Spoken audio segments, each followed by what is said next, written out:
Olá pessoal, essa é uma apresentação teórica de introdução ao banco de dados com PostgreSQL e PostGIS.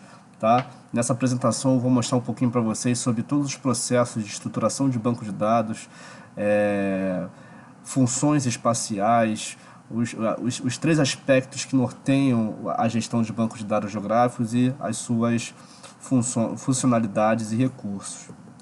Tá? Primeiramente eu vou falar do sistema gerenciador de bancos de dados relacional. Depois eu vou falar sobre extensão espacial de gestão, que é o PostGIS, que é o complemento espacial de ferramentas e recursos que é implementado juntamente com o SGBD.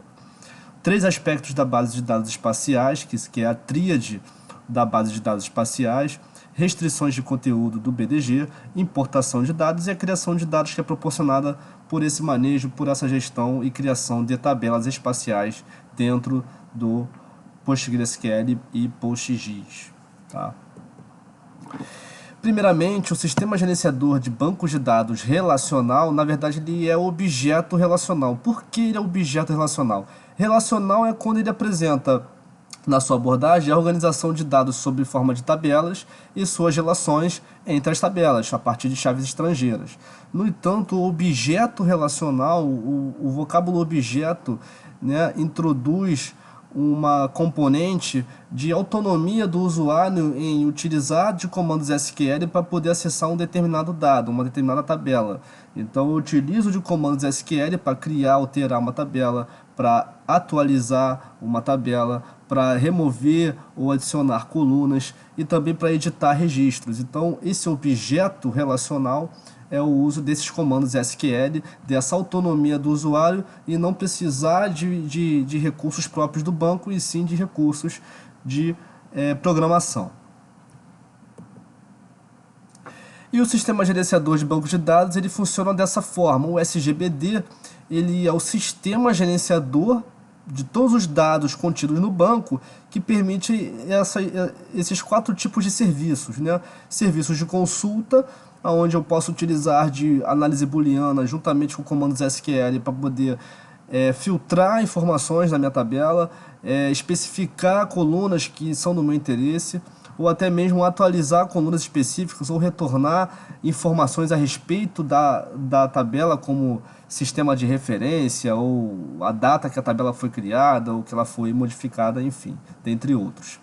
A segurança da informação, que é permitida através de criação de usuários, criação de regras para esses usuários, criação de grupos, revogação de privilégios, concessão de privilégios, tá? Alterações, onde eu também utilizo de comandos SQL para poder realizar tanto alterações na tabela espacial como também funções de gatilho para que cada alteração que eu realizar, essa alteração for registrada em uma outra tabela. Isso também é super importante. E os comandos SQL. O comando SQL é que dá o caráter objeto relacional do manejo, da gestão do banco de dados. Tá? E o SGBD que utilizamos no nosso curso foi o PostgreSQL. O sistema gerenciador de bancos de dados ele se divide de dados geográficos, ele apresenta três funcionalidades, três finalidades, melhor dizendo. A finalidade de armazenar e controlar, que é o que nós fazemos, que é o que nós fizemos nesse curso e vamos fazer no decorrer das práticas. Nós armazenamos dados, importamos dados, tá? Tanto através do QGIS, que é o SIG, como diretamente pelo PGAdmin, que é a interface gráfica de manejo das bases de dados. Então armazenamos em base de dados e realizamos esse controle. Que tipo de controle é esse? Estabelecimento de credenciais, tá? Configuração de conexões remotas, quais são os IPs que poderão ser conectados ao nosso servidor, que por consequência será acessado à nossa base de dados. Tá? Então esses são essa questão de armazenagem e controle. Os sistemas de informações geográficas vêm com o papel de processar esses dados armazenados. Além de processar, você também consegue importar dados vetoriais de diretório, de pastas no Windows, diretamente para o banco.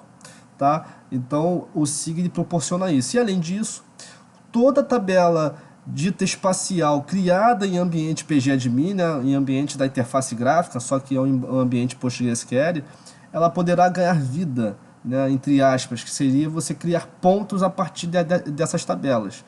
Ou você cria pontos, ou você cria pontos a partir de texto, também é possível. E a aplicação web como forma de você propagar a informação, compartilhar aquele mapa em que você armazenou, controlou, realizou um processamento ou uma simbolização temática e compartilhou na web. Então você não precisa tirar um print da imagem, você faz um webmap em que esse webmap vai dar ao usuário autonomia de consulta, autonomia de medição, autonomia de navegação a partir tanto dos dados vetoriais adicionados ao webmap, como da base cartográfica aplicada à mesma. Tá? E quais são os três aspectos da base de dados espaciais? Os três aspectos são os tipos de dados, a indexação de dados e as funções espaciais. Esses são os três aspectos principais que norteiam todo o processo de manejo e gerenciamento do banco de dados. Tá? Vamos falar um pouquinho sobre cada um. O tipo de dado, ele é o tipo de dado geográfico, espacial que eu vou criar dentro do meu banco. Então, eu posso utilizar tanto o Geography Type, que é o tipo geográfico de dados, que está referenciado a um elipsoide, tá, de revolução, ou mesmo, falando de uma outra forma, você é capaz de gerar dados somente referenciados, não para cálculo de distância, mas somente para geolocalização e plotagem. E o Geometry Type, por sua vez, você adiciona uma coluna espacial, o Geometry, para dar o caráter espacial projetado àquele dado ali. Então eu quero calcular a área, eu quero calcular a distância, eu quero calcular perímetro.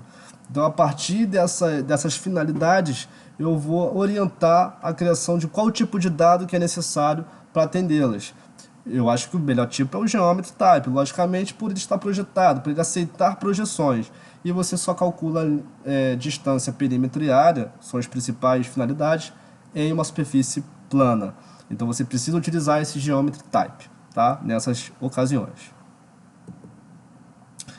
E para dar uma referência a essas tabelas espaciais criadas, tanto pelo Edge Geography Column como pelo Edge Geometry Column, eu tenho os metadados, os templates que vão embasar, melhor dizendo, embasar a criação dessas tabelas espaciais. O primeiro metadado é o Spatial Ref Sys, é um modelo de definição do sistema de referência, define o sistema de referência conhecido para o uso no database. E o Geometry Columns, que é a coluna geométrica que cria a feição ao dado e detalhes básicos sobre os parâmetros de referência e especificações ao dado. Tá? Então você não cria feições, você pode criar a feição adicionando de um texto. Né? Eu coloco lá minhas coordenadas, a gente fez isso no curso. A gente coloca lá as coordenadas e no momento que eu abro essa camada no QGIS, essas coordenadas em texto são transformadas para feição. No entanto, quando eu crio uma tabela espacial, eu criando as colunas referentes, chave primária, as colunas referentes, eu consigo marcar essa camada no QGIS, adicionar no meu projeto e entrar em modo de edição. Uma vez que eu entro em modo de edição, eu consigo criar feições, porque a tabela está adaptada, ela está com colunas geométricas que permitem a gente criar feições em cima da camada, tá? Através do modo de edição.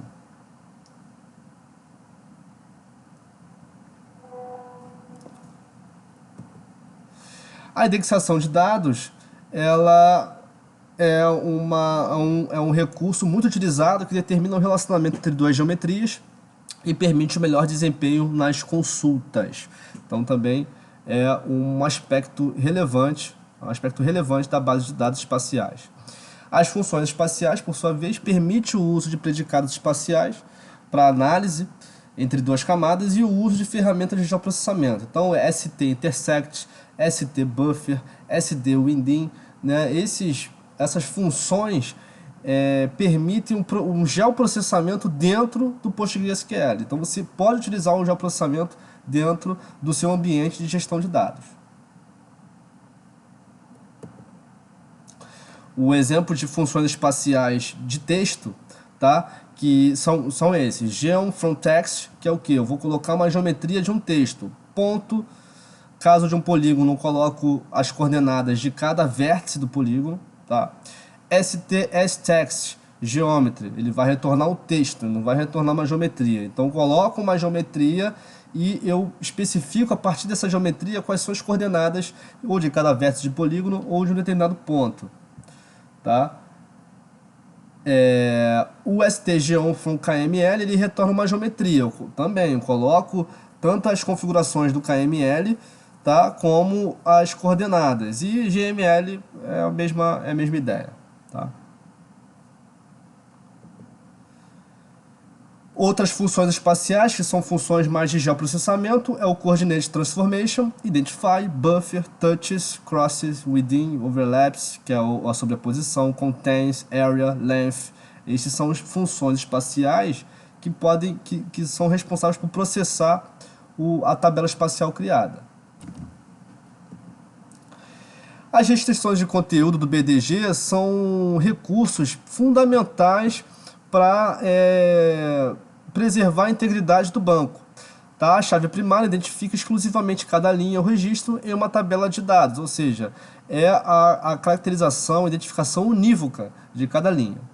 A chave estrangeira, por sua vez, restringe dados com base em colunas em outras tabelas. Então eu vejo uma coluna em comum de uma tabela em relação à outra e realizo o relacionamento. Por quê? Porque na outra tabela eu tenho uma tabela de referência e uma outra tabela. Nessa outra tabela eu tenho os mesmos registros da minha tabela de referência. Então eu faço essa união. Tá? O check é uma restrição que garante que todos os valores em uma coluna satisfaçam certas condições. Você aplica um domínio. Tá? O nosso exemplo foi de temperatura. Eu não posso ter nas condições normais temperaturas abaixo de zero, por exemplo. Né? Alguns estados sim, mas na grande maioria, na média geral, não posso ter abaixo de zero, porque isso já configura um registro que é inválido dentro do contexto. Então a gente aplica esse domínio e com a restrição check. E o exclude garante que se quaisquer duas linhas forem comparadas, né, nem todas essas comparações retornarão true. Tá? Isso aí é muito específico também de se utilizar, não é muito usado não. A importação de dados pode ser feita através do PGAdmin, como a gente realizou na primeira prática, e a integração com o QGIS permite também a importação e a exportação de dados. Quando eu adiciono o dado da minha base de dados pro projeto no QGIS, eu consigo ir lá, clicar com o botão direito, salvar como e guardar no meu diretório. Então a integração me permite importar e exportar. E deve-se atentar também ao sistema de referência de coordenadas importado ao banco. A gente sempre tem que avaliar se o SRD está bem configurado. No ambiente PGAdmin, quando a gente for importar o dado para o PGAdmin, ele sempre tem um bugzinho que ele não preserva, ele não puxa o SRD, a referência. Então a gente vai ter que ir lá com a mão, eu mostro isso no vídeo. A gente vai lá manualmente, apaga o zero e coloca o código referente à referência, tá? Cartográfica. E a criação de dados, a adição da coluna geométrica, o Add Geometry Column, torna o dado apto a ser editável, foi o que eu disse anteriormente. O uso de consultas dinâmicas, conhecida como views, também é uma função, ele não cria dados, mas ele cria uma condição de que você pode visualizar aquele dado já processado, mas não tendo mesmo. Então, assim, eu fiz um buffer em torno de uma estrada. Mas eu implementei uma view com esse buffer. A gente vê isso na íntegra. Eu implementei uma view. Quando o usuário for analisar essa view, ele não vai poder manipular nem a estrada nem o buffer. Ele só vai ver. Tá? Então essa é uma forma de consulta dinâmica que não há uma criação de dados, mas há uma criação de um plano de informação. Isso há. Tá? E para o controle das edições aplicado ao dado, a função trigger permite preservar registros antigos. Gente, esse foi a nossa apresentação de introdução ao PostgreSQL e PostGIS.